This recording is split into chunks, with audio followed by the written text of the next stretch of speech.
Good morning students. बेटा, पहली कविता का अंतिम काव्यांश अपना करवा रही हूँ मैं। 2 काव्यांश अपने हो चुके हैं।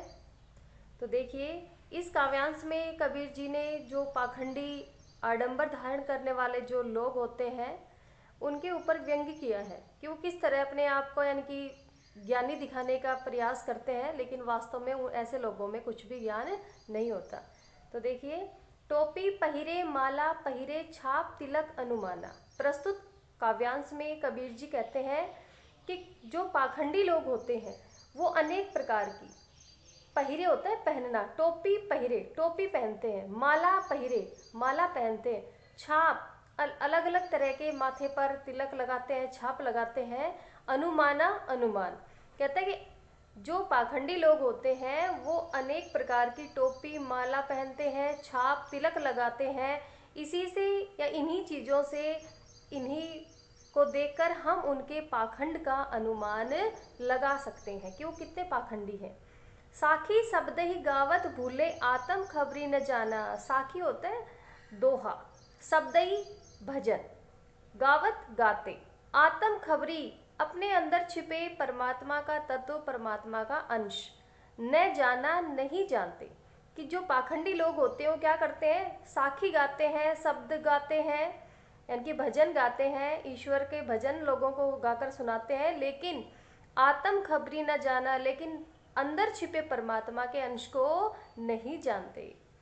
हिंदू कहई मोहि राम प्यारा, तुर्क कहई रही माना। मोहि मुझे, प्यारा प्यारा, तुर्क मुसलमान, कहई कहते, रहीमाना रहीम।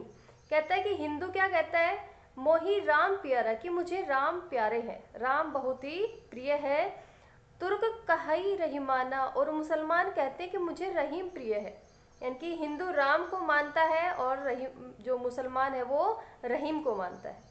आपस में दो लरी लरी मुए मर्म काहू जाना। आपस में दो दोनों लरी लरी लड़ लड़ मुए मर गए, मर्म भेद, काहू किसी ने, जाना समझा। कहता है कि हिंदू और मुस्लिम दोनों आपस में लड़ लड़ मर गए, लेकिन ईश्वर के मर्म को, ईश्वर के सत्य को किसी ने भी नहीं जाना। घर घर मंत्र देत फिरत है महिमा के अभिमाना। जो पाखंडी लोग हैं वो अपनी महिमा के अभिमान में घर घर जाकर लोगों को मंत्र देते फिरते हैं, मंत्र देते घूमते हैं। गुरु के सहित सिख सब बूढ़े अंत काल पछताना। ऐसे पाखंडी गुरुओं के साथ सिख होते हैं शिष्य, बूढ़े डूब गए हैं। यानी कि जो अभिमानी पाखंडी जो गुरु होते हैं उनके साथ उनके शिष्य भी मझधार में डूब जाते हैं। अंत काल पछताना, और अंत समय में उन्हें पछताना पड़ता है। कहे कबीर सुनो हो संतो ई सब भरम भुलाना। कबीरदास जी कहता है कि अरे संतो सुनो, ई सब वे सब, भरम भुलाना, भ्रम में, अपने ज्ञान के भ्रम में ईश्वर को भूल गए हैं। केतिक कहो कितना भी कहो, केतिक होता है कितना, कहा नहीं माने कहना नहीं मानते, सहजई सहज रूप से, सहज ईश्वर समाना लीन होना।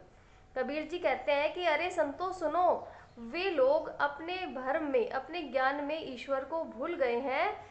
उन्हें कितना भी कहो कहना नहीं मानते, वे नहीं जानते कि जो ईश्वर है वो सहज रूप से ही मिलते हैं, अर्थात हम सहज भावना से ही ईश्वर में लीन हो सकते हैं। एक बार फिर करवा रही बेटा, जो पाखंडी लोग होते हैं वो अनेक प्रकार की टोपी माला पहनते हैं, माथे पर तिलक छाप लगाते हैं, जिनसे हम उनके पाखंड का अनुमान लगा सकते हैं। वे लोग साखी शब्द गाते हुए घूमते हैं और अपने अंदर के परमात्मा के अंश को नहीं जानते हैं।